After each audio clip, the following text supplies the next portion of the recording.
We're here to talk about your extraordinary career, particularly your extraordinary career as one of the most accomplished and indeed adored people of British television. But unusually, it began for you not at drama school, but at Lucy Clayton.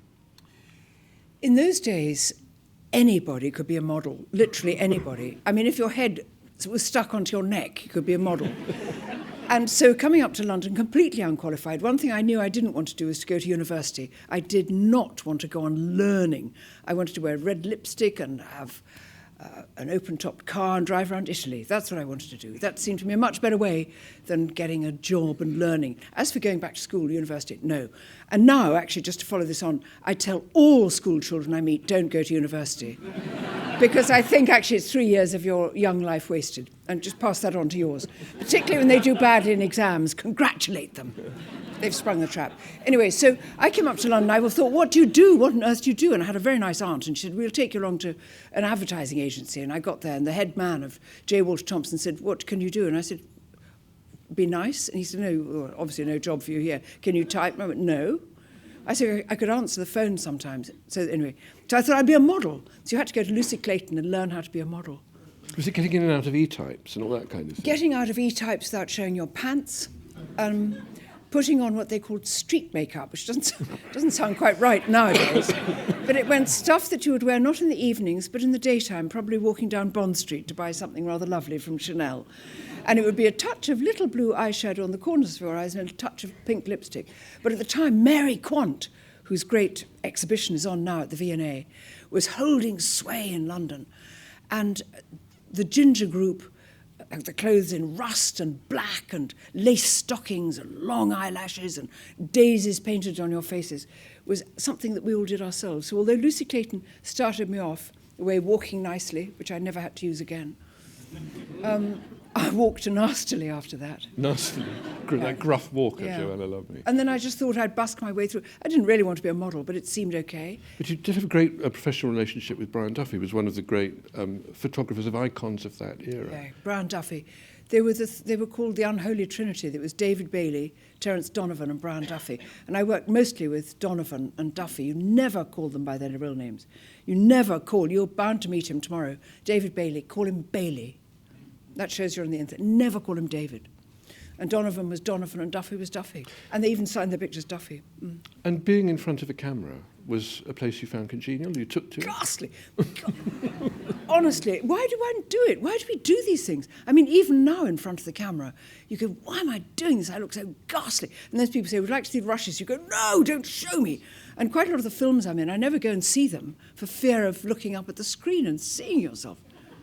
Usually acting very badly and with spots and looking awful. And you go, I thought, because in your mind, you're a cross between, I don't know, Brigitte Bardot and Audrey Hepburn with the brilliance of Helen Mirren and, you know, Meryl Streep. And you just look at this, it's still you, no matter what you've done, there you are again. It's the equivalent of hearing your voice on the answering machine, isn't it? It just sounds not what you think. No. But, I mean, I think it stood you in very good stead because when you, I think of the New Avengers, you're one of those very rare actors, I can only think of two actually, who character's name was given to a hairdo. There's the Rachel, and of course there's the Purdy. Yeah. The Purdy cut was not there. It was my idea because I had hair a bit longer than this when I got the job, and sort of brownish. And I thought, this is going to look awful. It's horrible hair. My hair is horrible. But I thought if I cut it all off, and she was a sort of, you know, she was an agent. She was a tough-working kind of police kind of girl. She wouldn't mess around having soppy hair. She had to curl and everything. And I just thought I just cut off. And they said, this will be a disaster. And I thought, no, it wouldn't. And so I went along to, I couldn't afford a proper hairdresser, but you could go to the assistant hairdressers and get a cheaper haircut.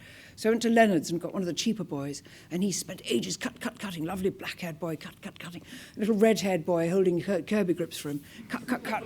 And by the end of it, I said, I think that looks all right. The black-haired boy was John Frieda. Wow. And the red-haired boy was Nicky Clark.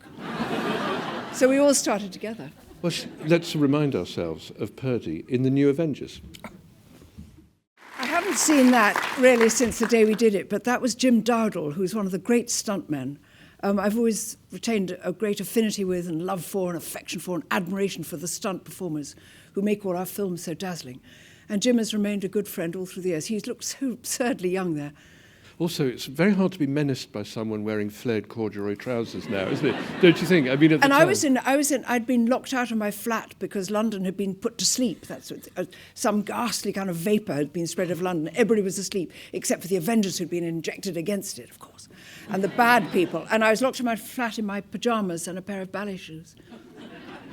I mean, so many the New Avengers. One of the interesting things about Brian Clemens, I think, was the writer-producer of that. Purdy was in lots of ways a sort of prototype feminist hero, wasn't she? Because not only was she sort of soignée marvellous, but also she had formidable kung fu skills, didn't she? And she was often bashing up the baddies. I was the fourth. There was Honor Blackman. Then there was Diana Rigg. Then there was Linda Thorson, the Canadian girl who did more episodes than all of us. And then finally, 10 years after Linda, there was me. So all of us were actually tough women. We all could hold our own. We were all feminists. We all could give as good as we all could fight. We could knock a man out with a haymaker. Bosh. We could fight. It was good. I liked those people. I've always been auditioning to be James Bond, actually. But you are, well, of course. I mean, it's just kind of so obvious, that casting. It's almost too obvious. You have been a Bond girl for about 5 seconds. Oh. It was such a thrill. And this year, strangely enough, I've got to miss it because I'm going to be filming abroad. They've got the 50th anniversary of On Her Majesty's Secret Service up on the mountains, up on the Schilthorn. George Lazenby is going to be there. A sprinkling of some of the girls who were in it, the Bond girls, of which I was one, of the 12 Angels of Death, which Blofeld was grooming to spread germ warfare around the world. God, they were great days. It was thrilling. You know, it was a tiny part, and we were on the film for 2 months. Nowadays, you can be headlining in a film, and it'll all be over in 2 days. So those were the great glamour days of filming. The sense also with television of that period was that now, in order to get something off the ground, you have to get 27 signatures from people, and it takes forever to get a project going. In those days, it seemed like you sort of bumped into people outside Bieber and said, "I fancy making a film," and they said, "Are you free on Wednesday?" I mean, it was literally like that. And have you got any money you could put into it? And you go, "Yeah, well, you could use that. You can film some of that in my flat." I mean, it was practically that. It was so easy. Everything was easy. And if you just opened a door in the King's Road and hung a frightful dress on a hanger and called it a shop, you'd sell the dress and then shut the door, and that was the end of the shop. I mean, but there were no policemen. And one of the things which I gave to Patsy later on in Absolutely Fabulous was this thing of parking your car on pavements. Get it off the road so it's not a hazard. And people can walk around it, you know. But nowadays, everybody's so cross about stuff, you know. Diana Cooper used to do it, didn't she? Well, she used to, if she was Piccadilly was traffic jam, she used to just drive along the pavement, and people would get out of the way. But do you think it was a sort of a golden age, that there was something so little kind of constraint on creativity in those days, that all sorts of people could do all sorts of things, lots of them nonsense, but lots of them were kind of immensely good fun and very distinctive and very characterful, and an era where eccentricity on the part of writer, producer or star was not sort of ironed out in the process of... And the freedom of the people who were commissioning things. Yeah. Because you'd go along and say, "I've got this great idea," and they say, "Well, go and do it."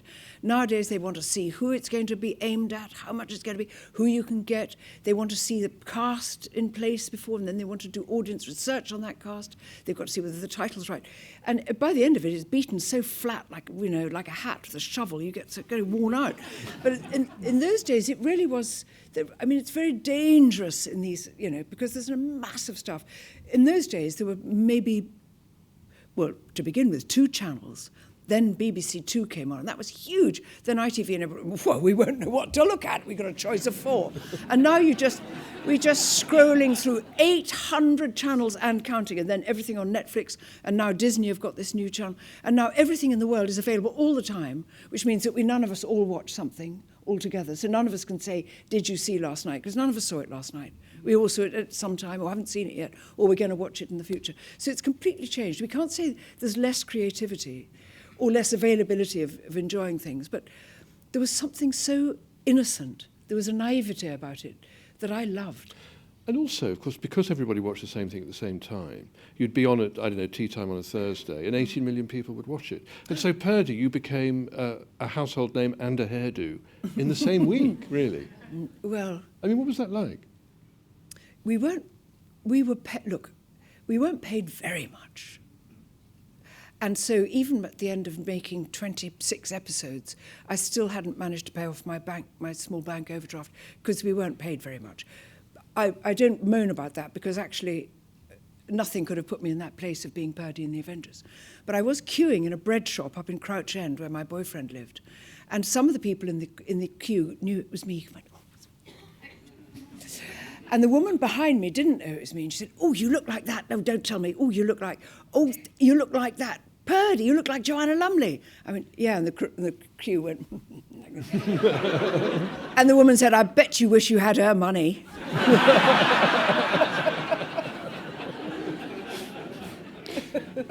Of course, the New Avengers, it did sort of open doors. One of the most interesting ones was a programme, again, it was one of those things, I can't imagine it would get made now, Sapphire and Steel, in which it was your first non-human role.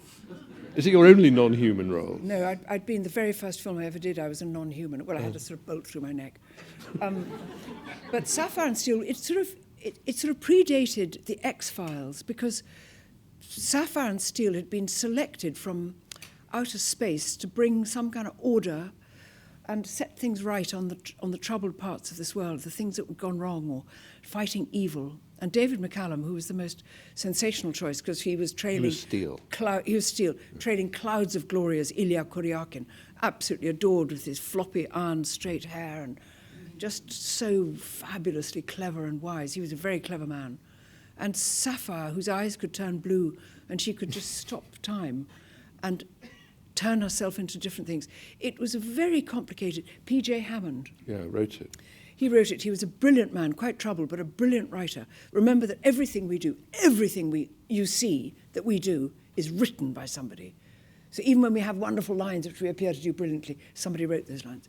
So P.J. Hammond, who wrote these extraordinary stories, which weren't really for children, although it was put at a kind of children's time of day, they were scary stories. There was a young soldier who had been killed just after the 11th minute of the 11th hour of the 11th day of the 11th, you know, he was killed, and he couldn't get over the resentment because he was shot and he couldn't visit his loved one. There was a ghost, it was a ghost, there were animals that had been killed, and we saw blood on, it was dark stuff. Incredibly complicated as well. I watched it the other day, and there was it explained that what you did, you were entities based upon elements or mineral deposits of some kind. Yeah.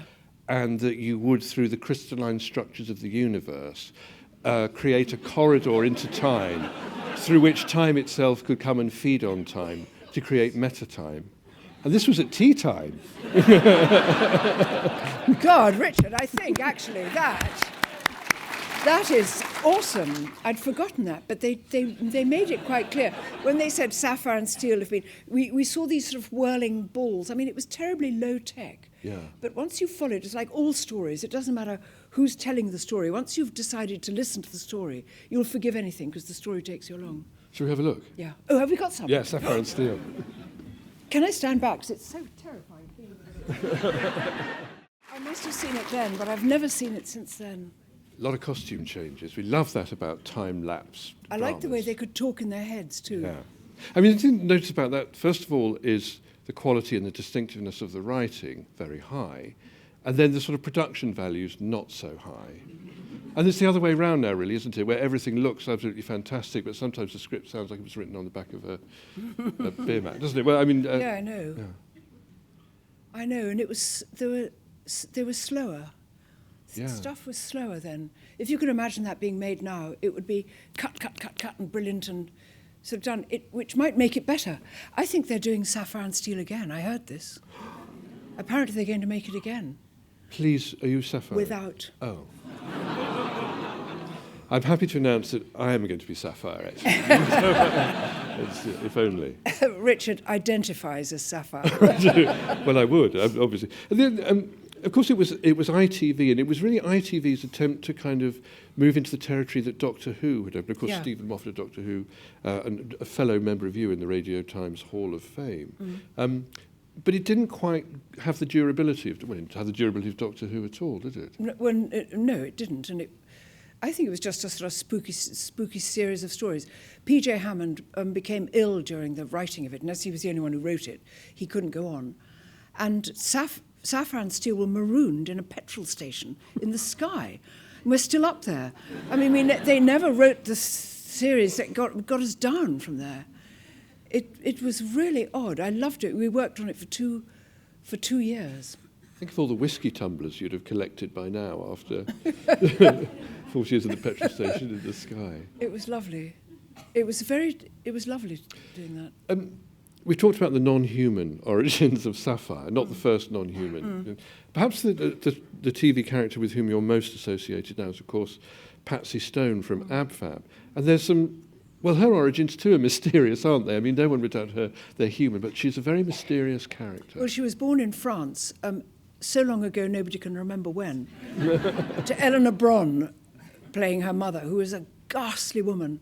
And when she gave birth in some atelier in Paris, filled with wandering kind of, poets and people plucking away at guitars and speaking existentially about stuff. And she was groaning away on the bed saying, let's get rid of this frightful child. And the person saying, hurry up and have that baby. And eventually she got the child out, gave it about 17 names, with Eurydice and Clytemnestra. And I remembered all of them at one stage, but I've forgotten them now. And then she just said, take it away, bring me another lover. And so we saw some glimpses of Patsy as a little tiny girl pulling at her mother's skirt, always saying, remember me, remember me.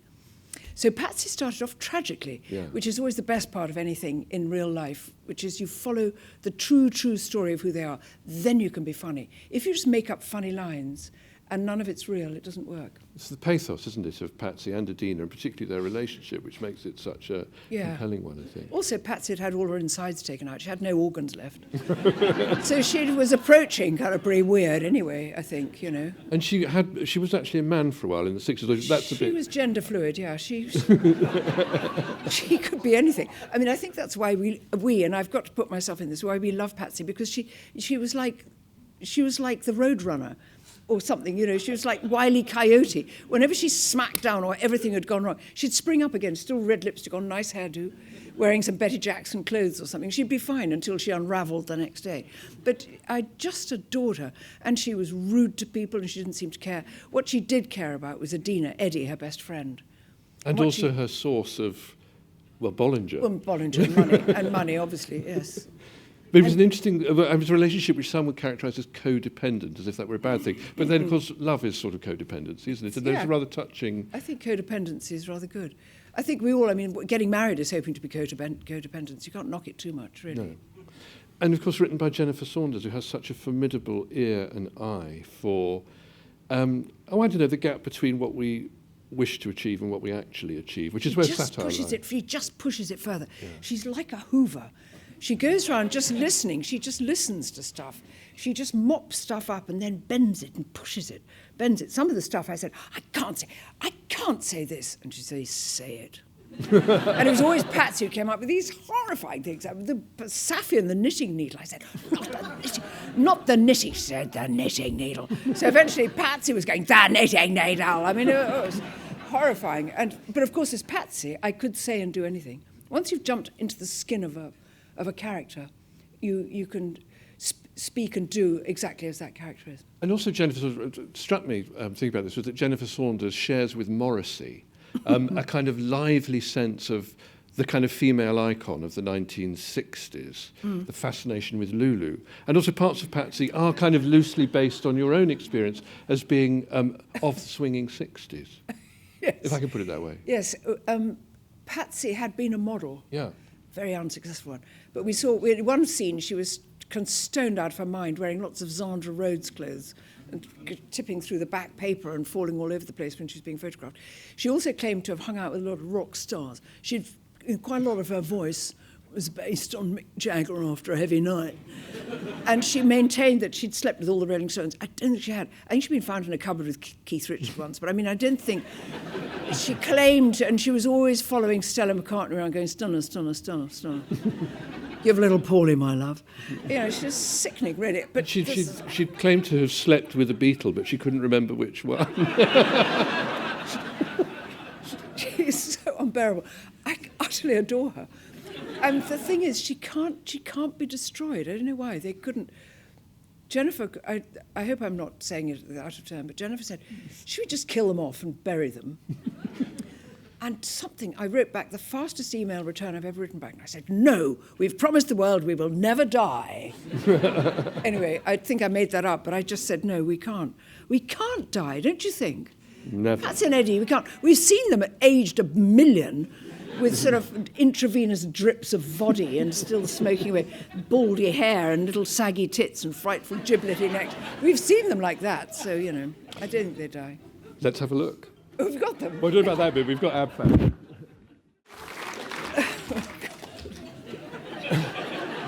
It was Eddie's father. It was Eddie's father's funeral. And they'd got out and got absolutely slaughtered and had missed the beginning of the funeral. They knew they were supposed to be somewhere.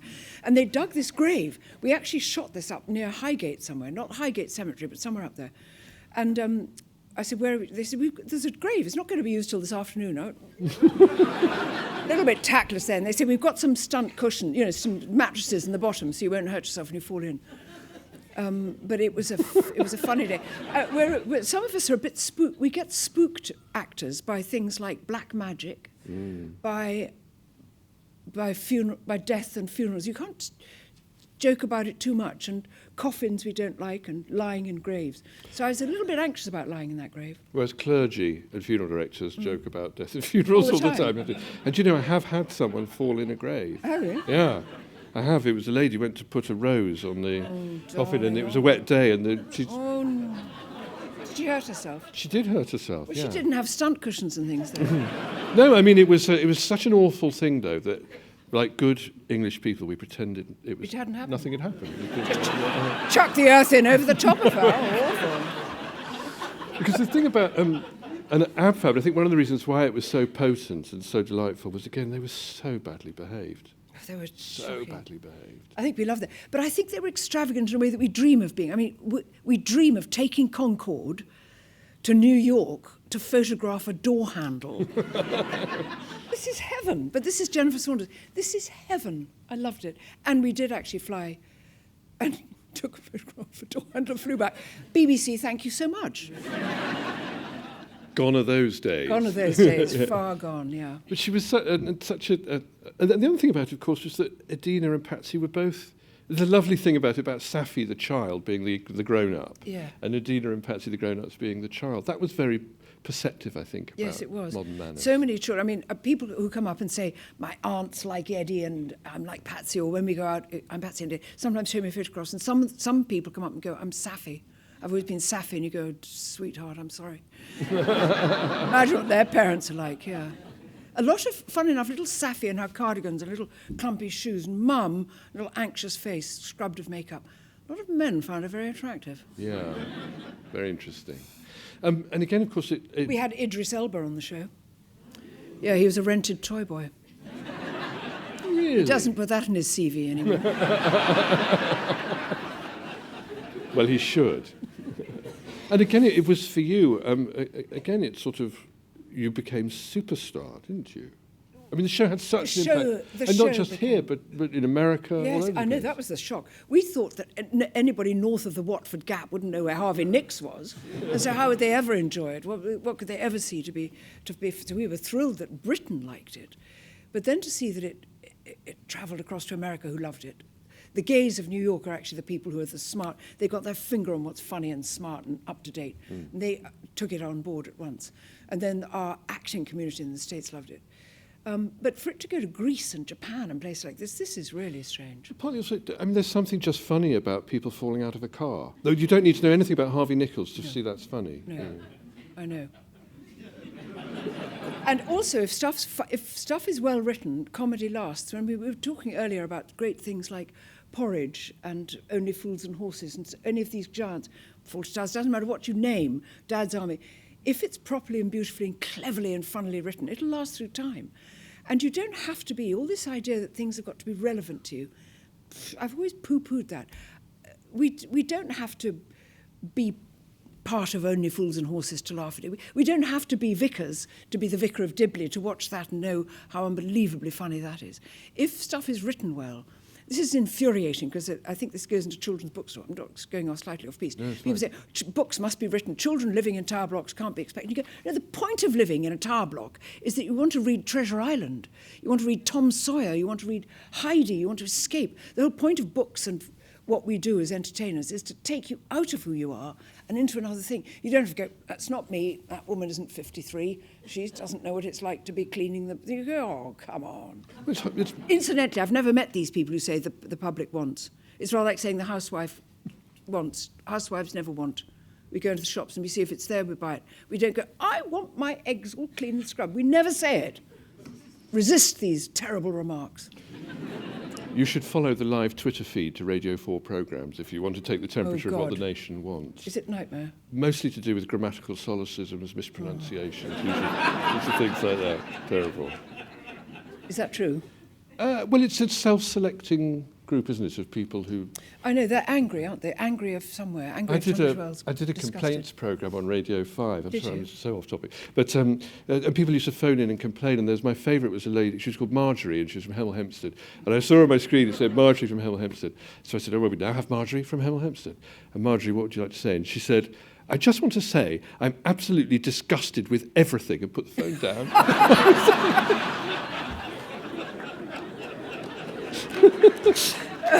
But that's it's the Hogwarts thing, isn't it? The Harry Potter had an extraordinary appeal because it gave children an imaginary world distant from their own lives to inhabit, and that was really powerful. And when you see how powerful, how warmly received that show has been in the Far East, in Japan and in China, their idea of paradise would be to meet Harry Potter. When I said I knew Daniel, they nearly fainted. They wanted to touch my clothes because I'd known... Well, you've been in it, of course. Yeah. Well, you've been in it. No, I don't think I've been in it. You have been in Harry Potter. No, I haven't. You would know. I've been in Paddington. Oh, that's what I was thinking No, of. it's... Yeah,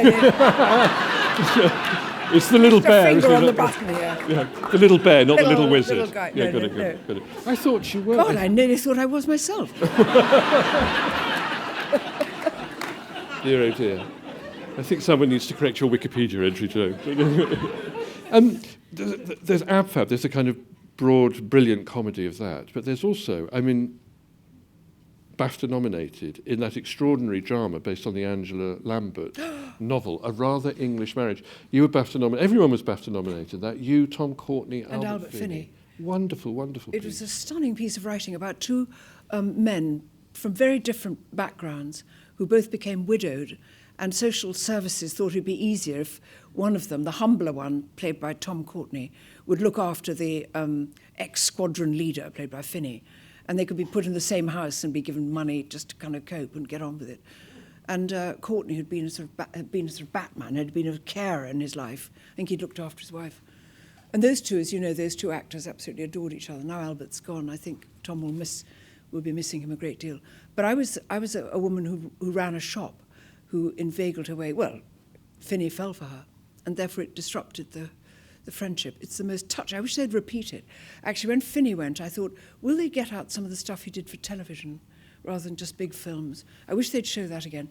It was enchanting. And at the end, when the two old boys, because Finney has a stroke and becomes severely disabled, and then Courtenay has to look after him, the woman disappears.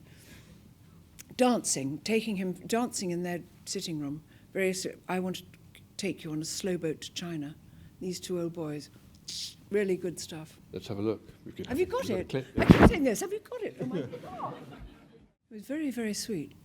And in the scene where I have to be sad and saying sorry and goodbye and tears dropping off my face, then they do it in closer. And Finney said, bless you, darling, you don't have to cry in each scene. And I went, in each take, he said, you don't have to cry in each take. Wasn't that sweet of him? Very I did, sweet. though. And, just in case, when you're with the big guys, you don't just sort of suddenly sit there going, and you're not really crying. No, you want the tears to come coursing down. I'm interested, you say, when you're there with the big guys, as if you're not entitled to that place, but I think you are. I mean, everyone thought you were, and you were nominated for a BAFTA for it, which must be wonderful. Tom got the BAFTA. Albert and I didn't.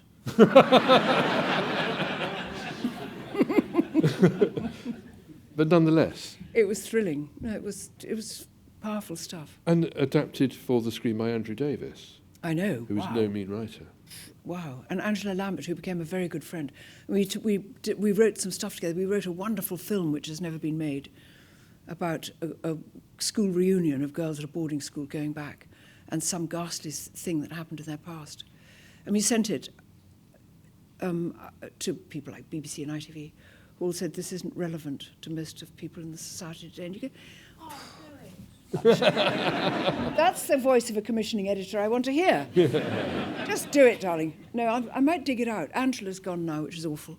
And we're all getting on, you know. We're all getting on. You suddenly go, damn, maybe I will look at it. It was a good story. You are endlessly inventive, Eva. I mean, not only are you doing all the wonderful things you do, but you've also become our companion on your global travels, which has been great. And you know, obviously through your activism, which I would love to mention. If I were a Gurkha who'd been serving in the British Army before 1997, it would be thanks to you that I would be entitled to live in England, as indeed the cab driver I had in Maidstone the other day did.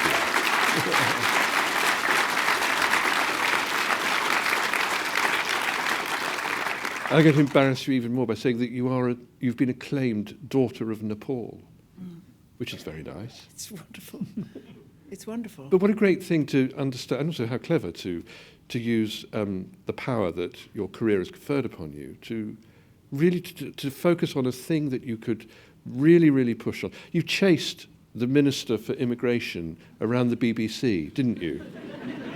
You literally chased him around the BBC and made him do a press conference in which he said, OK.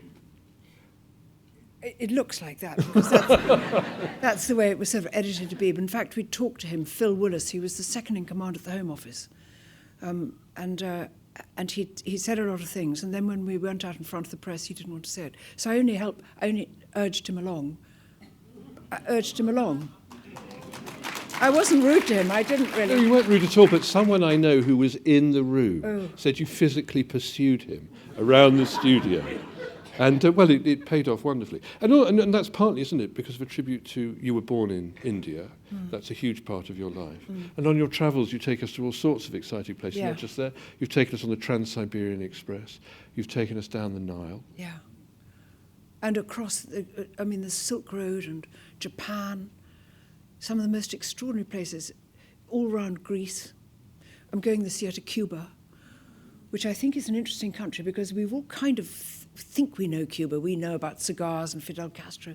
We know about the music and the boxing, the dancing and the Guantanamo Bay and Bay of Pigs. And we sort of think we know, but actually we don't really know how it all works or why or how or where. And I think it's going to change quite soon because it's sort of opening up to the world, which means that there'll be 1 million high-rise hotels along the beaches, and it'll be cleaned up, and all the shabby buildings will be pulled down, and everything that has the charm. The danger is of going, we want to keep old stuff just old and charming. But I have to say that we are in danger in London of losing the identity of places. Sometimes you can go around a corner in this beautiful city of ours, and unless they've left an old pub there, the buildings. You could be, honestly, in Toronto or in Saskatchewan. You could be out in Japan. You could be anywhere. You could be in Mumbai. These modern buildings have got no... And we know they're not built to last. That's the other thing. We know they're going to come down in 20 years anyway. Yeah. So that there's a sort of identity crisis about the world. And we want to sit down occasionally and just go, this stays here. This remains. I sat next to a bloke at a dinner the other night who worked in construction. I said, what do you do? And he said, I lease facades. So someone builds a tower block, meant for the regulations built for 100 years, but they're down in 20 because of land values. And they lease from him the facade, which they hang on the front of the building. And then it comes down and they hang it on another one. Blimey. We've got one of your... Hey! It could be leased, couldn't it? I could just sklonk it in, like kind of one of these guns. Fabulous. Yeah. We've got a clip of you on the Nile. God, I love that. We followed the Nile from the Mediterranean right down through Egypt, across Lake Nasser into the Sudan, before Sudan had separated and become north and south. Then we collected from Ethiopia and the highlands up there in Rora Habab. No, it wasn't Rora Habab, it was Bahadar. Where the lake is up there, and the Blue Nile comes down to Khartoum, and then on down that's all flowing north. The Nile, strangely, about for any of the big rivers in the world, they mostly flow north to south. This one flows south to north. So when you're going down the map, you're going up river to Lake Victoria in Uganda, and then on to the mountains of Rwanda. It was ravishing, but in Egypt, as we sailed, I was on called a stone boat. It was one of the hottest places I've ever been because the stones were like an oven. They'd collected the baking rays of about a 42-degree sun, and so the ship itself was alive. The most wonderful one-eyed boatman who had a different belief in how the pyramids were built. Really? Yes, he I don't know, and he believed in spooks, and there were lots of terrible devils that haunt the Nile and things that can go badly wrong. I loved him. Shall we have a look? Yes, I like him. I can watch him. I don't know from if it's here. him, but we're certainly the Nile. I bet it'll be him.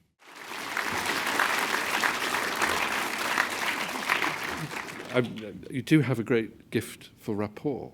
I notice that when you're on your travels, you meet people. Do people talk to you on buses and things like that? Yeah, they do, don't they? Yeah, but they know me now because they know it's me. And actually, where I live in Stockwell, I love smiling because when people smile back, it's the loveliest thing in the world to see a face smiling. For some reason, people look unbearably beautiful when they smile. And it also makes you feel better. So I go around grinning, and I think people go, oh, God, here she comes grinning again. But anyway, I just love it. And so if you approach people, even in a faraway land where you haven't got a hope of speaking even a syllable of their own language, they can usually tell by your demeanour and your face that you are a friend. Yeah. And interested in what they have to say. And interested in what they have to say. And safe. Not going to suddenly dig, not going to dig. You don't suddenly dig. No. Well, I've only read your Wikipedia entry. It's wildly inaccurate anyway, so I can't do Is that. there one? There is, I yeah. don't do any of that. I don't do any of that, principally because I can't be bothered to, and I've never really learned how to do it. I've got a mobile phone, but it's for parking. And also to be phoned up with news of demons by your boatman friend. No, I said that. I haven't got a phone. I just asked him if he had one. Rapport and questions. Well, we do have some time. We're nearly the end of our time. But I'm sure there are people who would love to ask a question. If you'd like to put your hand up, and we'll get to you. We have a few minutes. Look, that was extraordinary because it was presented to me. Now I'm seen quite often as a kind of documentary maker or presenter in some way. They came to me and said, have you heard of Will.i.am and the Black Eyed Peas? And I said, sure, but I don't, because I'm married to a classical musician, we don't have a lot of popular music in the house. And they said, we want to make a programme about him, and he's fascinating. Now, I'd seen him, of course, on in The Voice and things like this, but I didn't really know of him. I read up a bit of him, and I couldn't wait to see him. I couldn't wait to get out to Los Angeles to see him, meet his family, who were so unbelievably gracious, and I had supper with them, went to see the project. Will drove me in his Tesla car across Los Angeles during the rush hour, just him and me in the car, and we talked our heads off for an hour and a half, and he's the most extraordinary, accomplished man. Bright, sharp as a knife. Wizard. People say he's got ADHD or a thing, long, can't concentrate. It's not that, his mind hops and hops. We went to meet his English teacher at his old school, which was a surprise for him. He didn't know he was going to see him again. A tall man who looked a bit like Clint Eastwood. Pretty nice English teacher. Who said he was exceptional. Even as a little boy in class, I could tell his mind was hopping all the time, hopping and hopping. And he's a sweet, sweet man. He's got a sweet heart. Apple Diab, who he befriended as a little boy, adopted with an eye stigmatism over from the Philippines, who couldn't even speak English. It was Will who was his friend and his champion. They're adorable. And now I've met all the peas, and I just adore them.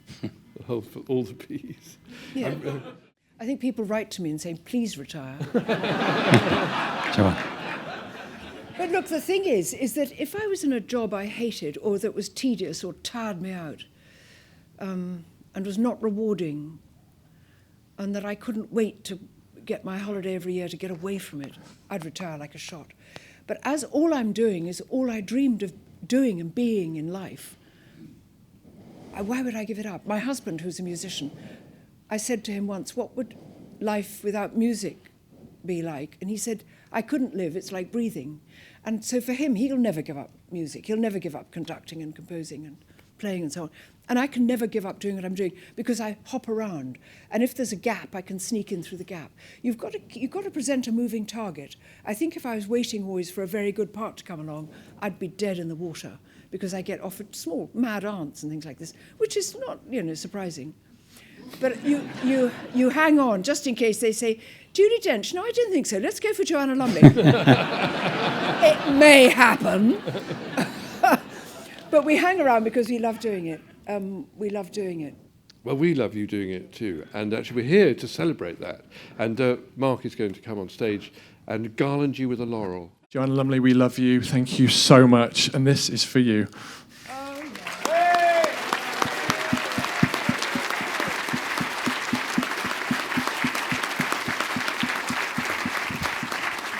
This is that screensaver face. Patrick Litchfield took this photograph of me, the earlier one and then the later one, and he pretended I looked exactly the same. I think he cleaned it up a bit. Anyway, I'm unbelievably touched, Mark. Thank you so much. This means more to me than I can tell you. Thank you so much. Thank you very much.